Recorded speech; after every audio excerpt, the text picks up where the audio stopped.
Hello students, my name is Abhishek Sudhir.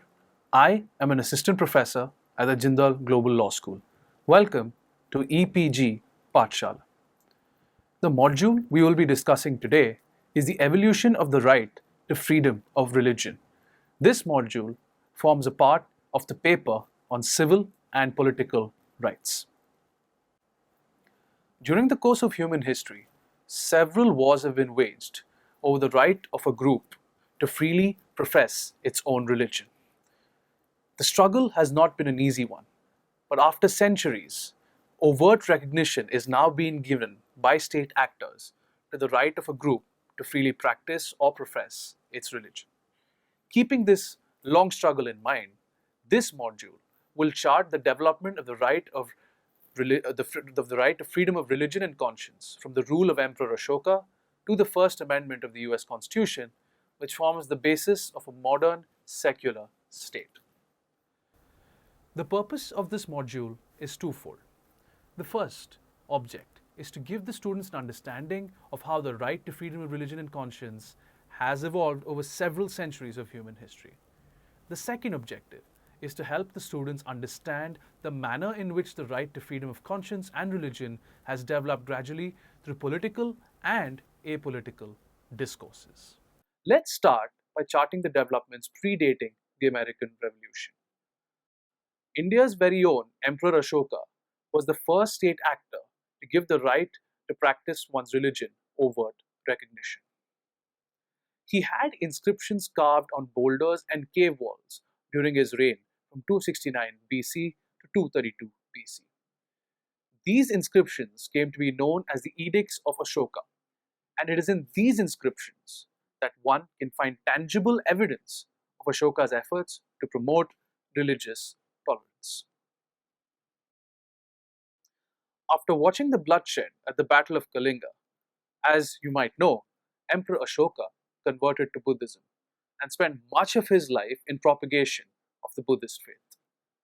Ashoka, however, was not prejudiced towards any religion, despite being a Buddhist himself. He did not show any signs of intolerance towards non-Buddhists. The Edicts of Ashoka that I referred to a short while ago discuss the ideas of state morality and private or individual morality. Essentially, what Ashoka sought to do was to distinguish state morality from private morality. The former, state morality, according to Ashoka, was based on his administration and what he thought would be better for a more spiritual society, while the latter, private morality, he thought would be best for individuals to practice, with both of them inculcating Buddhist values of compassion, moderation, tolerance, and respect for all life.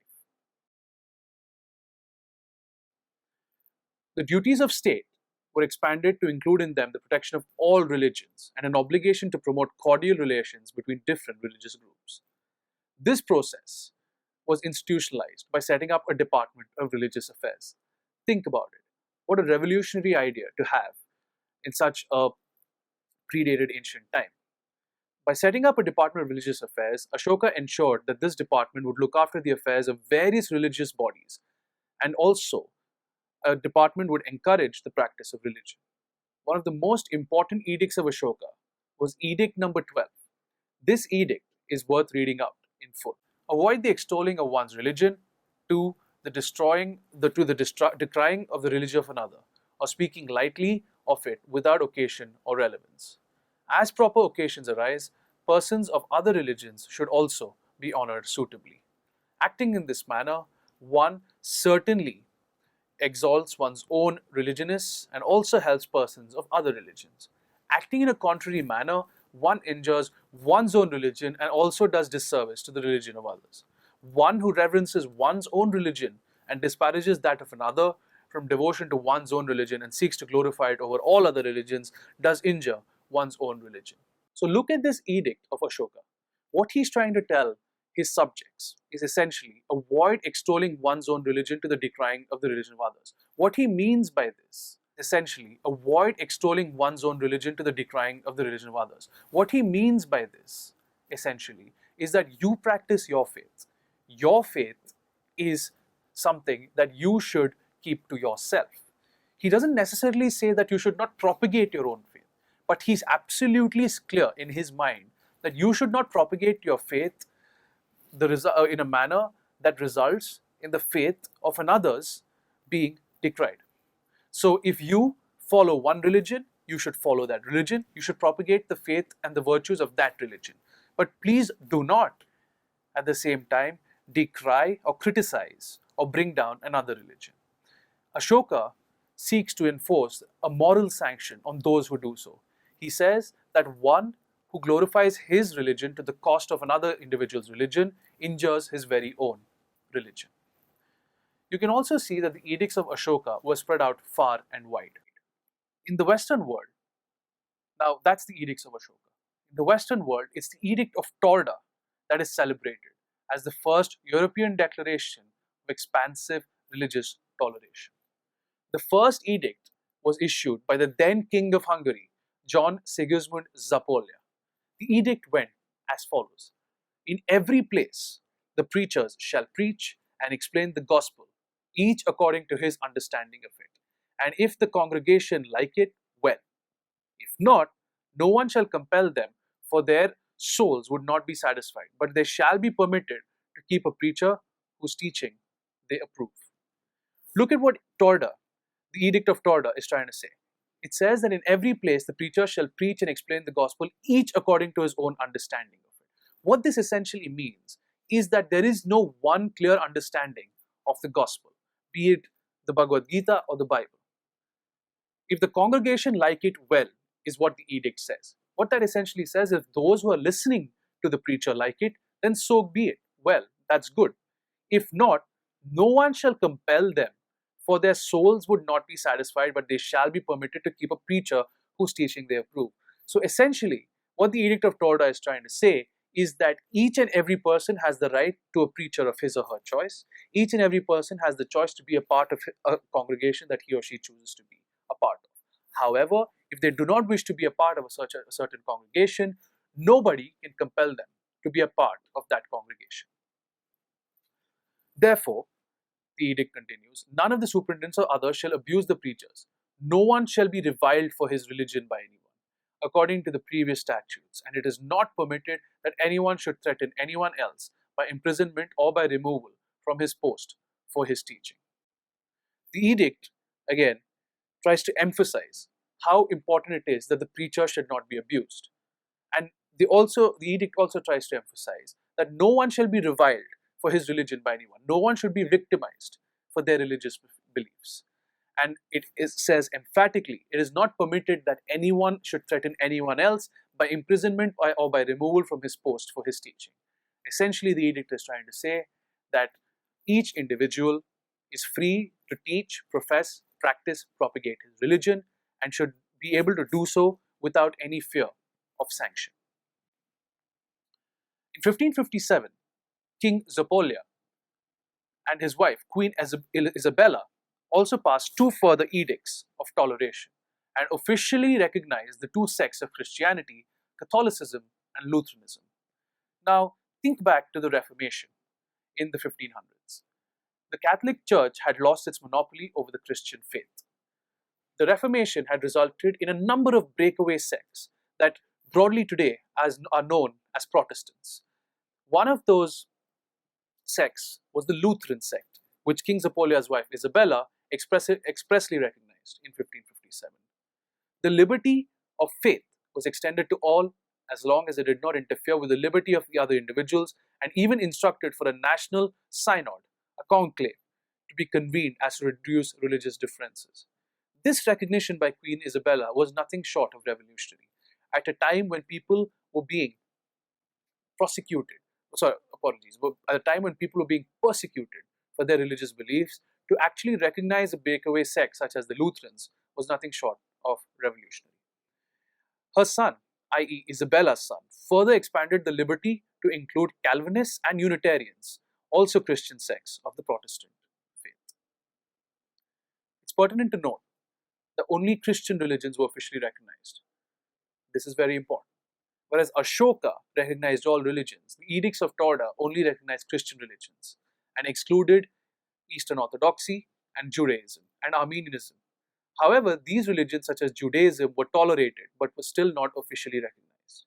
This makes the Edict of Ashoka nothing short of landmark.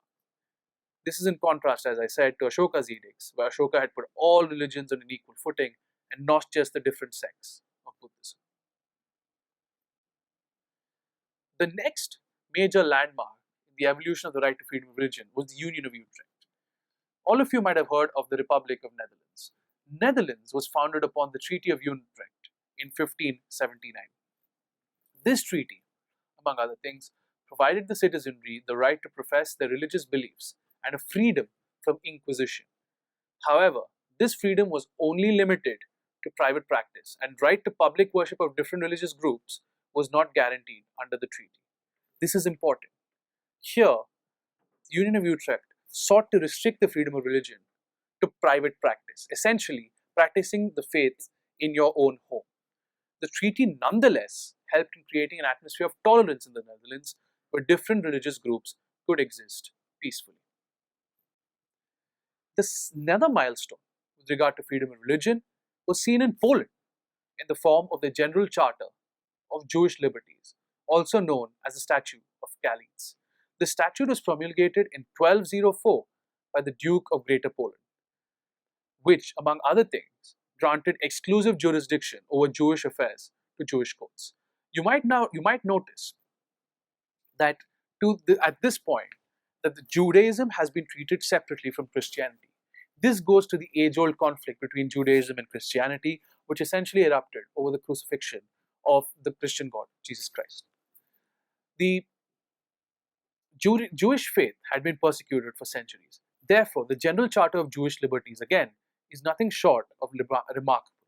In 1204, the Duke of Poland essentially gave the Jewish faith recognition, state recognition, for the very first time. The charter did away with the limit on property which a Jew could hold and also removed restrictions on occupations which they could practice. It also provided them the right to travel, to keep what they inherited, and conduct business, including money lending. Those of you who are students of history will know that those people professing the Jewish faith have been discriminated against. They've always had a penchant towards trade and commerce. However, this has essentially led to them being persecuted by usually those of the Christian community. However, the General Charter of Jewish Liberties sought to offer them refuge. It did away with the limits on property, as I just said. They could buy and purchase property as in which they chose to. It also removed restrictions on the professions they could that they could take part in. Although they were primarily merchants and traders, some of them chose to go into the more conventional profession, and the General Charter of Jewish Liberties helped them do that. The charter also provided them the right to travel.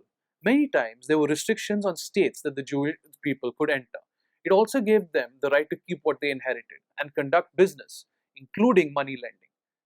Jewish oaths were made admissible as evidence, and the testimony of a Christian against a Jew, again revolutionary, was made admissible. However, it was admissible only if corroborated by a Jewish witness. What this essentially means is, in a court of law, if a Jew was to testify against a Christian, that evidence, that testimony would be made admissible, which means the court would accept it only if another Jewish witness essentially confirmed what the other Jewish person was saying against the Christian person. The General Charter of Jewish Liberties also gave pride of place to places of worship. Places of importance to Jews, such as synagogues, Jewish cemeteries, and schools, were protected, and people were forbidden from attacking them. Most importantly, Jewish children could no longer be forcibly baptized to become Christians. The statute went a step further, and rather than providing negative rights, also imposed an obligation on Christian neighbors to help a Jewish person if he was attacked, failing which they would have to pay a fine. Now, this is important. There are two types of rights when it comes to human rights, as some of you might be aware. There are negative rights and there are positive rights or obligations. A negative right or a negative obligation essentially tells a state that it shall not deprive one of its citizens of something. Here, the Jewish Charter, the General Charter of Jewish Liberties rather, went further and imposed a positive obligation, a right, if you will, a duty, not a right rather, but a duty on Christian neighbors to help a Jewish person if he was attacked, failing which they would have to pay a fine. Again, where it was carte blanche at a time when Christian people, those professing the Christian faith could attack those professing the Judaic faith. This is again a huge step towards religious tolerance and building a sense of community and kinship. Now moving on to the United Kingdom, England. In England, the development of the right to freedom of religion can be charted back to William Bushel's case. The Bushel's case is an English case in which William Penn and William Mead were charged with unlawful assembly under the Conventicle Act, which forbade religious assemblies of more than 5 people outside the auspices of the Church of England. A little bit of history and context here might be helpful. England traditionally had been a Catholic state. What this means is the King of England, right up until Henry VIII, was coronated, was crowned by the Pope in the Vatican. What this essentially meant was that the King of England and England's subjects pledged allegiance to the Pope, to the Catholic faith in the Vatican. However, Henry VIII ushered in a revolution. He broke away from the Catholic Church and formed what is today known as the Anglican Church or the Church of England, a church with its own tenets completely separate from the Catholic faith. During the time of Bushel's case, there was an ongoing conflict between Protestants and Catholics. And essentially, the Church of England came under the Protestant wing of Christianity. A law passed by the Crown essentially forbade religious assemblies of more than 5 people who were not followers of the Church of England. William Mead and William Penn violated this provision of law, the Conventicle Act, and took part in an unlawful assembly, whereby there was a religious assembly of people not belonging to the Church of England. The jury in the trial of William Penn and William Mead refused to convict the accused, considering the act to be bad in law.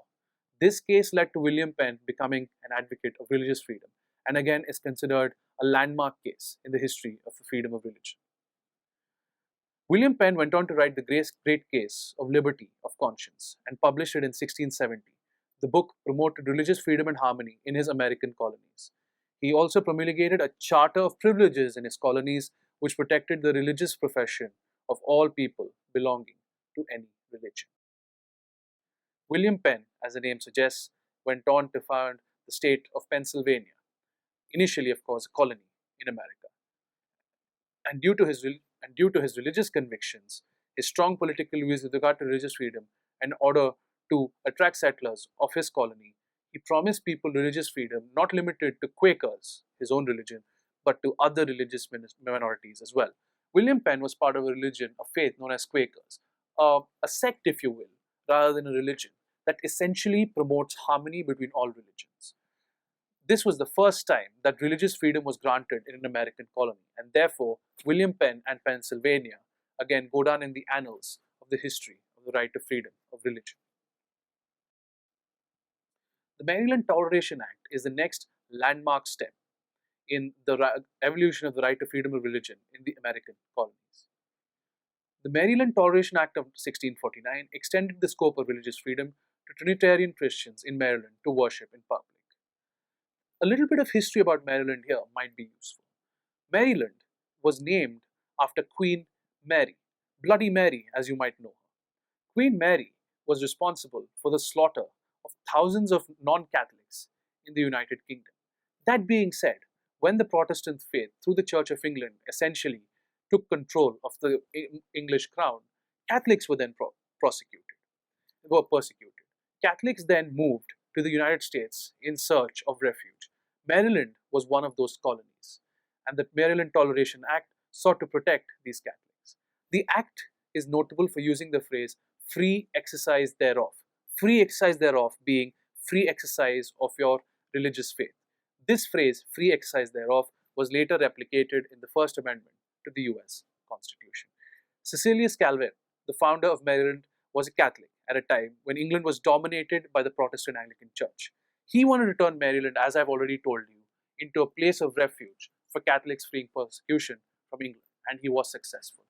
However, funnily enough, By the time the act was passed, the population of Maryland was more Anglican, was more those who believed in the Church of England than Catholic. And the act came to reflect Anglican tolerance, in fact, for Catholics rather than the other way around. So look at how history has a funny way of evening itself out.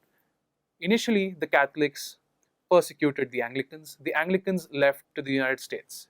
Once the Anglicans were in control of the British monarchy, the Catholics then fled to the United States. The Catholics, however, went to Maryland in search of refuge. But it turned out that the Anglican population, the Church of England population, far outnumbered the Catholic population. However, the act remained. The act was not repealed. And the Anglican majority community in Maryland displayed a huge amount of tolerance for the Catholic community in Maryland. It's worth recounting the text of the Maryland Toleration Act.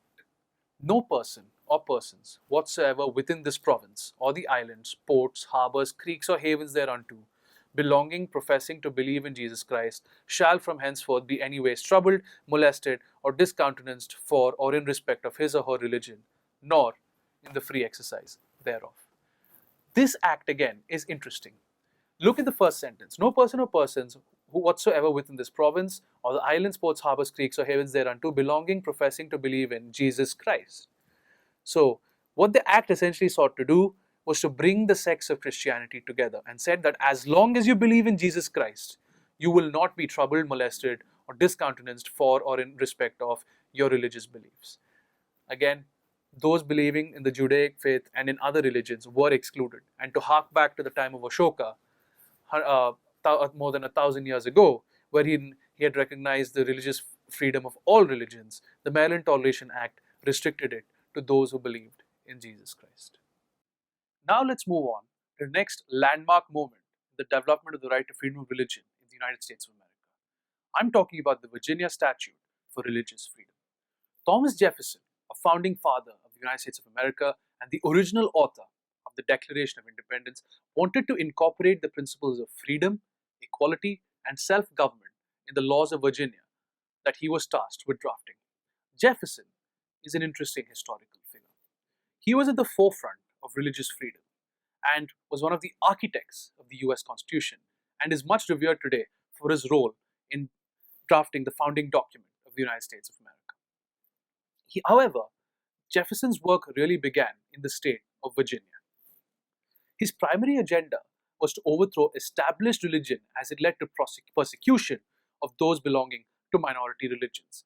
Jefferson, much like his compatriots, had left the United Kingdom in search of a better life in the United States of America. He proposed to overthrow established religion by providing citizens the freedom of religious conscience and opinion and separation of church and state. This is the first time the doctrine of the separation of church and state was enunciated, and it was Jefferson's doing.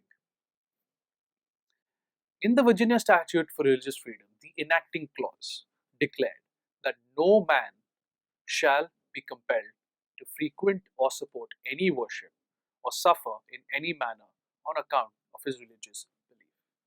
People often forget the century-long struggle that went before the Virginia Statute for Religious Freedom. If looked in isolation, the enacting clause of the Virginia Statute seems nothing short of revolutionary. But as we've already seen, the Edict of Ashoka, of Torda, the General Charter of Jewish Liberties, and the Union of Utrecht, this struggle was a long one, and it had evolved to a point where Jefferson was finally able to give it a clear enunciation. That statute, the Virginia Statute, further provided that citizens were free to hold and exercise their opinions in matters of religion without affecting their civil capacities. This is very important. Those who believed in a particular faith would often lose their rights of property or inheritance. Therefore, the Virginia Statute wanted to emphasize, basically, that you can follow your religion and that will not affect your civic rights. In the final paragraph of the Virginia Statute for Religious Freedom, Jefferson declared the act to be irrevocable. Any attempt to repeal or narrow the operation of the act to infringe would be an infringement of the natural rights of human beings. Again, this is a fascinating clause because Jefferson is trying to say that an act cannot be revoked. Those of you who are students of parliamentary procedure know that if a parliament or an elected legislature can pass an act, that very same legislature should be able to repeal or revoke that act. However, Jefferson felt that this statute on religious freedom was so important that it should be irrevocable. He went on to emphasize that any attempt to revoke this act or the provisions therein would be an infringement of the natural rights of human beings. Again, look at Jefferson according the right to freedom of religion the status of a natural right. Thus, the Virginia statute guaranteed every individual's right to freedom of religion, thought, and conscience. The declaration in the Virginia statute is worth quoting in full. No man shall be compelled to frequent or support any religious worship, place, or ministry whatsoever, nor shall be enforced, restrained, molested, or burdened in his body or goods, nor shall otherwise suffer on account of his religious opinions or belief, but that all men shall be free to profess and by argument to maintain their opinions in matters of religion. Now look at this text and compare it with the earlier edicts of Ashoka and Torda and the declarations in the Charter of Jewish Liberties and the Union of Utrecht. The contrast is stark. The first sentence of the declaration says, "No man shall be compelled to frequent or support any religious worship." Here, Jefferson brings in the element of consent, the element of autonomy, individual autonomy, and choice. And he says, no person against his will shall be compelled to support any religious worship, place, or ministry whatsoever. Jefferson goes on to say, nor shall any person be enforced, restrained, molested, or burdened in his body or goods, nor shall otherwise suffer on account of his religious opinions or belief. Again, Jefferson emphasizes that you cannot be made a victim simply because you follow religion A or religion B. And here is where the Virginia Statute for Religious Freedom is completely different from the edicts of Torda and the General Charter of Jewish Liberties and Union of Utrecht. What the statute says is that all men shall be free to profess and by argument to maintain their opinions in matters of religion. Maintain their opinions is key, and so the words profess and by argument. The reason here being that what the statute sought to do was to tell people, was to give people rather, the right to defend their religious beliefs, to in fact go as far as maybe even convert other people to their faith, and by argument. And therein lies the key. A civilized society, things should be debated, should be discussed, should be deliberated in a forum of principle, in a forum where it is the argument, where it is the pen that is mightier than the sword. And Jefferson sought to inculcate this in the Virginia Statute for Religious Freedom, saying that each man has the freedom to maintain his, or for that matter, any woman, her opinion in matters of religion. You're looking at a couple of pictures here. This is Jefferson's tombstone, crediting, among other things, him as the author of the Virginia Statute for Religious Freedom. Of course, Jefferson is far better known for his role in drafting the Constitution of the United States of America. The First Amendment, in fact, is considered revolutionary rather than the Constitution itself. The First Amendment to the American Constitution is the most significant legislative instrument with regard to the development of religious freedom in the modern world of nation states.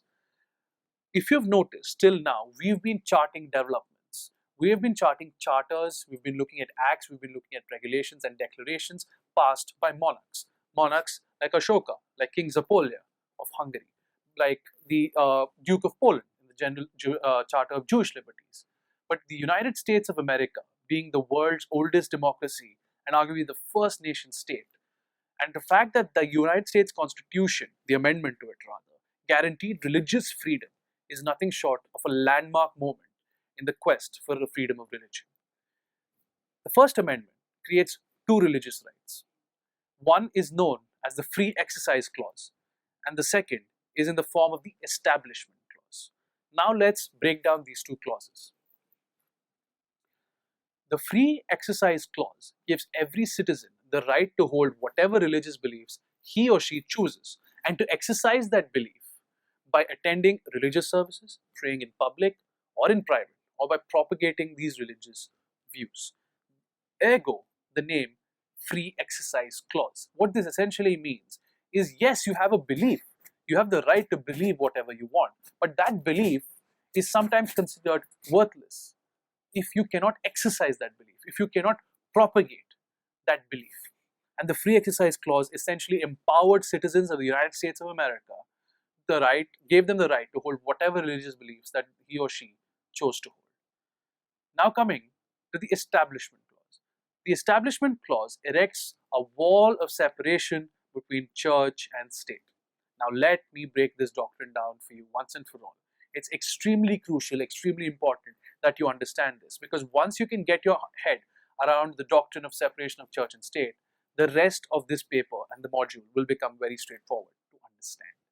What the First Amendment clause, what the Establishment Clause of the First Amendment essentially is trying to say is that the state shall play no role in propagating, professing, promoting one religion. What the Free Exercise Clause does, it gives every citizen the right to do so. It gives every citizen the right to profess a particular religion, propagate a particular religious belief. But at the same time, it restricts state actors, it restricts the legislature, the executive, and the judiciary, essentially Parliament or Congress in the case of the United States, the Supreme Court, and Cabinet or the President in the case of the United States, and the Prime Minister and the President in the case of India, from propagating a particular religion, thereby erecting a wall of separation between church and state. In the United States, for example, there cannot be instruction in the Bible at a state-run or a government-run school. This is because if the state is running a particular school, if a state is funding a particular school, then to have people being instructed in about Christianity or Judaism or Hinduism or any religion for that matter, essentially amounts to the state propagating and promoting one particular religion. Therefore, the Establishment Clause, it is said, creates a wall of separation between church and state by prohibiting the legislature from passing laws that will establish an official religion or preferring one religion over another. What this essentially means is that there is no state religion, as opposed to, let us say, India's neighbors, Pakistan, where Islam is the state religion, or a state such as Ireland, where Catholicism is like the state religion.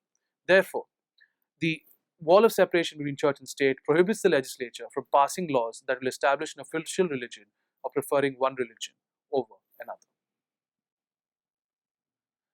You are looking now at the text of the First Amendment of the US Constitution. So students, let us recap everything we've done in this module. We have demonstrated the historical development of the right to freedom of religion. We started with the Edicts of Ashoka. We showed how Ashoka was liberal in thought and spirit, how Ashoka guaranteed religious freedom and religious protection to all religions. We then went on to the Edicts of Torda. We looked at how the declaration by King Zapolia and the subsequent declarations by Isabella recognizing the different sects of the Christian faith was also a revolutionary move at a time when the Christian faith was driven by strife.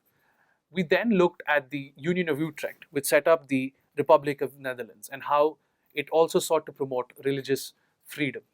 We then went on to look at the General Charter of Jewish Liberties, which gave people of the Judaic faith certain rights that they had been denied for centuries before. We then went on to the developments in the United Kingdom with Bushell's case and showed how the jury found the Conventicle Act prohibiting the unlawful assembly of people not belonging to the Church of England to be bad in law and acquitting William Penn and William Mead. We also looked at how Penn then moved to the United States, set up his colony of Pennsylvania, and promoted religious freedom in his colony. We also looked at the Maryland Act, the Maryland Toleration Act, which sought to promote religious toleration between the Anglican faith, Church of England, and the Catholic faith. We then looked at the First Amendment to the US Constitution and the role played by Thomas Jefferson and how he drew his inspiration for the First Amendment to the Constitution from the Virginia Act for Religious Freedom.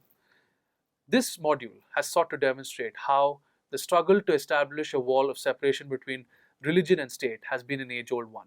That struggle is by no means over, but significant progress has been made, and one can safely say that now in a majority of the countries of the world, there is a move to establish a wall of separation between religion and state.